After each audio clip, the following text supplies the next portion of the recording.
Hello friends, welcome to Bhumika's kitchen. ನಾನು ನಿಮ್ಮ ಭೂಮಿಕಾ ಸುದರ್ಶನ್. ಅವರೆಕಾಳು ಸೀಸನಲ್ಲಿ ಇದ್ಕಿದ ಅವರೆಕಾಳನ್ನ ಉಪಯೋಗಿಸ್ಕೊಂಡು ತೆಳು ಪೊಂಗಲ್ ಮಾಡೋದು ಹೇಗೆ ಅಂತ ತೋರಿಸ್ತಾ ಇದ್ದೀನಿ. ಇನ್ನೇನು ಸಂಕ್ರಾಂತಿ ಹಬ್ಬ ಬರ್ತಾ ಇದೆ ಅಲ್ವಾ, ನೀವೆಲ್ಲ ಪೊಂಗಲ್ ಟ್ರೈ ಮಾಡ್ತೀರಾ ಅಲ್ವಾ ಹಬ್ಬದಲ್ಲಿ. ಈ ಥರ ಕೂಡ ಒಂದ್ಸಲ ಟ್ರೈ ಮಾಡಿ ನೋಡಿ. ಇದ್ಕಿದ ಅವರೆಕಾಳು ಹಾಕೊಂಡು ಮಾಡಿ ನೋಡಿ, ಇನ್ನಷ್ಟು ರುಚಿಯಾಗಿರುತ್ತೆ. ಮನೆ ಮಾಡೋದು ಹೇಗೆ ಅಂತ ನೋಡ್ಕೊಳ್ಳೋಣ. ಕುಕ್ಕರ್ ಒಳಗಡೆ 1 ಕಪ್ ಅಕ್ಕಿ, ಅರ್ಧ ಕಪ್ ಹೆಸರುಬೇಳೆ ಇವೆರಡನ್ನೂ ಚೆನ್ನಾಗಿ ತೊಳೆದು 2 ಕಪ್ಪಷ್ಟು ನೀರು ಹಾಕ್ಕೊಂಡು ಬೇಯೋದಕ್ಕಿಡ್ತೀನಿ. ಅಕ್ಕಿ ಹೆಸರುಬೇಳೆ ಎರಡನ್ನೂ ಚೆನ್ನಾಗಿ ತೊಳೆದು ಅಕ್ಕಿ ಅಳತೆಗೆ 1 ಕಪ್ ಅಕ್ಕಿಗೆ 2 ಕಪ್ ನೀರು ಹಾಕಿದ್ದೀನಿ. ಇವಾಗ ಹೆಸರುಬೇಳೆ ಅರ್ಧ ಕಪ್ ಹಾಕಿರೋದ್ರಿಂದ 1 ಕಪ್ ಎಕ್ಸ್ಟ್ರಾ ಹಾಕ್ತಾ ಇದ್ದೀನಿ. ಒಟ್ಟಾರೆ ನೀರು ಬಂದು 3 ಕಪ್ಪಷ್ಟು ನೀರನ್ನ ಹಾಕ್ಕೊಂಡಿದ್ದೀನಿ. ರುಚಿಗೆ ತಕ್ಕಷ್ಟು ಉಪ್ಪು, 1/4 ಟೀ ಸ್ಪೂನ್ ಅರಿಶಿನ. ಒಂದ್ಸಲ ಎಲ್ಲ ಚೆನ್ನಾಗಿ ಈ ಥರ ಫೋರ್ಕ್ ಸಹಾಯದಿಂದನೋ ಅಥವಾ ಸ್ಪೂನಲ್ಲೋ ಮಿಕ್ಸ್ ಮಾಡಿಕೊಂಡು ಲಿಡ್ ಕ್ಲೋಸ್ ಮಾಡಿಕೊಂಡು ಇದನ್ನು ಸಾಫ್ಟಾಗಿ ಬೇಯಿಸ್ಕೋಬೇಕು. ಒಂದು 2ರಿಂದ 3 ವಿಷಲ್ ಮೀಡಿಯಮ್ ಟು ಲೋ ಫ್ಲೇಮಲ್ಲಿ ಕೂಗಿಸ್ಕೊಳ್ತೀನಿ. ಸ್ಟವ್ ಆನ್ ಮಾಡಿಕೊಂಡು ಒಂದು ದಪ್ಪ ತಳ ಇರೋವಂಥ ಪಾತ್ರೆಯಲ್ಲಿ 1 ಕಪ್ಪಷ್ಟು ನೀರು ಹಾಕ್ಕೊಂಡಿದ್ದೀನಿ. ನೀರು ಚೆನ್ನಾಗಿ ಕುದಿಯೋದಕ್ಕೆ ಶುರು ಆಗ್ತಿದೆ. ಹಾಗೆ ಸ್ವಲ್ಪ ಕುದಿ ಬರ್ತಿದೆ. 1 ಚಿಟಿಕೆ ಉಪ್ಪು ಹಾಕ್ಕೊಂಡು ಮೇಯ್ನ್ ಐಟಮು ಇದ್ಕಿದ್ದ ಅವರೆಕಾಳು ಅರ್ಧ ಕಪ್ ಹಾಕ್ಕೊಳ್ತಾ ಇದ್ದೀನಿ. ಅರ್ಧ ಕಪ್ ಹಾಕ್ಕೊಂಡು ಒಂದ್ಸಲ ಎಲ್ಲ ಚೆನ್ನಾಗಿ ಮಿಕ್ಸ್ ಮಾಡ್ಕೊಳ್ತೀನಿ. ಒಂದ್ಸಲ ಈ ಥರ ಸ್ಪೂನಲ್ಲೆಲ್ಲ ಮಿಕ್ಸ್ ಮಾಡಿಕೊಂಡು ಲಿಡ್ ಕ್ಲೋಸ್ ಮಾಡಿಕೊಂಡು ಈ ಇದ್ಕಿದ ಅವರೆಕಾಳು ಸಾಫ್ಟಾಗಿ ಬೇಯಬೇಕು, ಅಲ್ಲಿವರೆಗೂ ಬೇಯಿಸ್ಕೊಳ್ತೀನಿ. ಮಧ್ಯ ಮಧ್ಯ ಮಿಕ್ಸ್ ಮಾಡ್ಕೊತಾ ಇರಬೇಕು. ಮೀಡಿಯಮ್ ಟು ಲೋ ಫ್ಲೇಮಲ್ಲಿ ಇದು ಏನು ಇದ್ಕಿದ್ದ ಅವರೆಕಾಳು ಸಾಫ್ಟಾಗಿ ಬೇಯೋವರೆಗೂ ಬೇಯಿಸ್ಕೊಂಡಿದ್ದೀನಿ. 1 ಕಾಳನ್ನ ಬಾಯಿಗೆ ಹಾಕಿ ನೋಡಿದೆ, ಸಾಫ್ಟಾಗಿ ಚೆನ್ನಾಗಿ ಬೆಂದಿದೆ ನೋಡಿ. ಹಿಂಗೆ ಪ್ರೆಸ್ ಮಾಡಿದ್ರೆ ಗೊತ್ತಾಗ್ತಾ ಇದೆ. ಇವಾಗ ಸ್ಟವ್ ಆಫ್ ಮಾಡಿಬಿಟ್ಟು ನೀರೇ ಸಪ್ರೇಟು ಕಾಳೆ ಸಪ್ರೇಟ್ ಮಾಡ್ಕೊಳ್ತೀನಿ. ಪ್ರೆಷರ್ ಬಿಟ್ಟಿದೆ.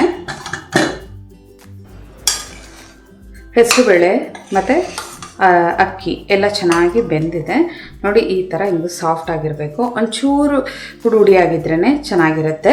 ಆವಾಗ ನಾವು ಅಲ್ಲಿ ಒಗ್ಗರಣೆಗೆ ಹಾಕಿದಾಗ ಎಲ್ಲ ಸಾಫ್ಟಾಗಿ ಚೆನ್ನಾಗಾಗುತ್ತೆ. ಇವಾಗ ಒಗ್ಗರಣೆ ಹಾಕೊಳ್ಳೋಣ. ಇದಕ್ಕೆ ಸ್ಟವ್ ಆನ್ ಮಾಡಿಕೊಂಡು ಇದಕ್ಕೆ 1 ಟೇಬಲ್ ಸ್ಪೂನ್ ಎಣ್ಣೆ, 2 ಟೇಬಲ್ ಸ್ಪೂನ್ ತುಪ್ಪ ಹಾಕ್ಕೊಂಡಿದ್ದೀನಿ.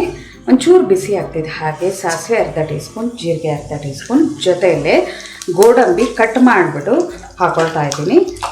ಮೆಣಸು 10 ಕಾಳು ಕುಟ್ಬಿಟ್ಟು ಹಾಕ್ಕೊಳ್ತಿದ್ದೀನಿ. ನೀವು ಇಷ್ಟಪಡೋರು 1 ಟೀ ಸ್ಪೂನ್ ಬೇಕಾದರೂ ಮೆಣಸನ್ನ ಹಾಕೋಬೋದು. ಫಸ್ಟ್ ಎಲ್ಲನೂ ಚೆನ್ನಾಗಿ ಲೋ ಫ್ಲೇಮಲ್ಲಿ ಫ್ರೈ ಮಾಡ್ಕೊಳ್ತೀನಿ. ಸಾಸಿವೆ ಎಲ್ಲ ಚೆನ್ನಾಗಿ ಸಿಡಿತಿದ್ದ ಹಾಗೆ ಹಸಿಮೆಣಸಿನ್ಕಾಯಿ ನಿಮ್ಮ ಖಾರಕ್ಕೆ ತಕ್ಕಷ್ಟು ನೋಡ್ಬಿಟ್ಟು ಹಾಕೊಳ್ಳಿ.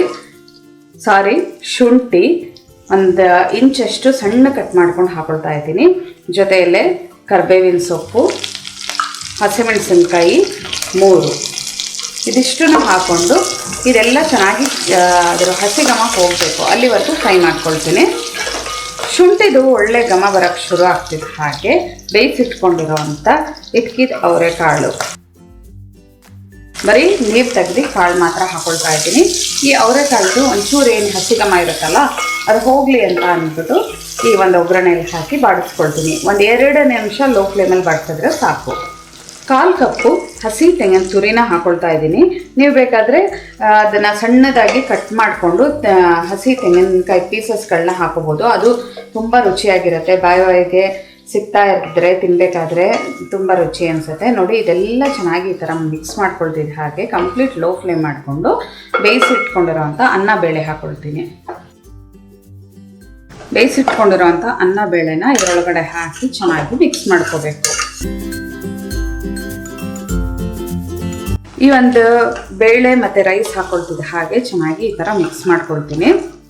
ಇದಕ್ಕೆ ಈ ಟೈಮಲ್ಲಿ ನೀರು ಅಥವಾ ಹಾಲು ಹಾಕ್ಕೊಂಡು ನಿಮಗೆ ಎಷ್ಟು ಸಾಫ್ಟ್ ಬೇಕೋ ಅಷ್ಟು ಸಾಫ್ಟ್ ಮಾಡ್ಕೋಬೋದು ನೋಡಿ. ಬೇಳೆ ಮತ್ತು ಅನ್ನ ಎಲ್ಲ ಬೆಂದಿರೋದಕ್ಕೆ ಎಷ್ಟು ಸಾಫ್ಟ್ ಆಗಿದೆ. ನಾನಿಲ್ಲಿ ಬರೀ ಹಾಲು ಮಾತ್ರ ಹಾಕ್ಕೊಳ್ತಾ ಇದ್ದೀನಿ. 1 ಅರ್ಧ ಕಪ್ಪಷ್ಟು ಹಾಲು ಉಪಯೋಗಿಸ್ತಾ ಇದ್ದೀನಿ. ಹಾಲು ಹಾಕೋದ್ರಿಂದ ತುಂಬಾ ರುಚಿ ಚೆನ್ನಾಗಿರುತ್ತೆ.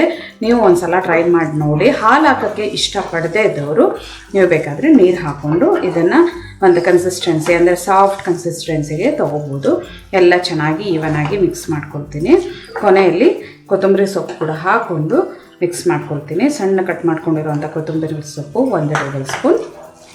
ಹಾಲು ಹಾಕ್ಕೊಂಡು ಮಿಕ್ಸ್ ಮಾಡ್ಕೊಳ್ತಿದ್ದ ಹಾಗೆ ಎಷ್ಟು ಸಾಫ್ಟ್ ಆಯಿತು ನೋಡಿ. ಇನ್ನೊಂದು ಸ್ವಲ್ಪ ಹೊತ್ತಿಗೆ ಗಟ್ಟಿ ಆಗ್ತಾ ಇರುತ್ತೆ. ಟೇಸ್ಟ್ ನೋಡಿದೆ ಒಂಚೂರು ಉಪ್ಪು ಕಮ್ಮಿ ಅನ್ನಿಸ್ತು. ಯಾಕೆಂದರೆ ಇಲ್ಲಿ ನಾವು ಅಕ್ಕಿ ಮತ್ತು ಬೇಳೆ ಬೇಯಬೇಕಾದ್ರೆ ನಾವು ಉಪ್ಪನ್ನ ಹಾಕ್ಕೊಂಡಿದ್ದು. ಇನ್ನೊಂದು ಸ್ವಲ್ಪ ಉಪ್ಪು ಹಾಕ್ಕೊಂಡು ಒಂದು ಸಲ ಎಲ್ಲ ಚೆನ್ನಾಗಿ ಮಿಕ್ಸ್ ಮಾಡ್ಕೊಳ್ತೀನಿ. ಆ ಹಾಲು ಹಾಕ್ತಿದ್ದಾಗೆ ಅದರ ಟೇಸ್ಟು ಇನ್ನಷ್ಟು ಎನ್ಹಾನ್ಸ್ ಆಯಿತು, ಅಂದರೆ ತುಂಬ ರುಚಿ ಬಂತು. ಇದಕ್ಕೆ ಎಲ್ಲ ಚೆನ್ನಾಗಿ ಈ ಥರ ಮಿಕ್ಸ್ ಮಾಡ್ಕೊಳ್ತಾ ಇದ್ದೀನಿ. ಸಾಕು ಮಿಕ್ಸ್ ಮಾಡಿರೋದು, ಅದರ ಹಸಿ ಘಮ ಎಲ್ಲ ಹಾಲ್ದೆಲ್ಲ ಹೋದರೆ ಅಷ್ಟೇ ಸಾಕು ನಮಗೆ. ಸ್ಟವ್ ಆಫ್ ಮಾಡ್ಕೊಳ್ತಾ ಇದ್ದೀನಿ. ಹಿಂಗೆ ತಳ ಬಿಡೋಕ್ಕೆ ಶುರು ಆಗ್ತಿದ್ದಾಗೆ ಸ್ಟವ್ ಆಫ್ ಮಾಡಿಬಿಡ್ಬೇಕು. ಸ್ಟವ್ ಆಫ್ ಮಾಡ್ಕೊಂಡು ಸರ್ವ್ ಮಾಡೋದಕ್ಕೆ ರೆಡಿ ಇದೆ. ಬಿಸಿ ಬಿಸಿ ಇದ್ಕಿದ ಅವರೆಕಾಳು ಪೊಂಗಲ್ಲು ರೆಡಿ ಇದೆ ನೋಡಿ. ನೀವು ಯಾವಾಗಲೂ ಒಂದೇ ವೆರೈಟಿ ಅವರೆಕಾಳು ಹಾಕಿ ಮಾಡ್ತೀರಾ ಅಲ್ವಾ, ಈ ಸಲ ಇದ್ಕಿದ ಅವರೆಕಾಳನ್ನ ಹಾಕಿ ಮಾಡಿ ನೋಡಿ. ಇದು ಕೂಡ ತುಂಬಾ ಡಿಫ್ರೆಂಟ್ ಆಗಿರುತ್ತೆ. ಟೇಸ್ಟ್ ವೈಸ್ ಅಂತೂ ಸಖತ್ತಾಗಿರುತ್ತೆ. ಮಾಮೂಲಿ ಪೊಂಗಲ್ ಥರನೇ ಇದ್ರು ಮಧ್ಯ ಮಧ್ಯ ಇದ್ಕಿದ ಅವರೆಕಾಳು ಸಿಗ್ತಾ ಇರೋದ್ರಿಂದ ಅದ್ರ ರುಚಿ ಇನ್ನಷ್ಟು ಜಾಸ್ತಿ ಅನಿಸುತ್ತೆ.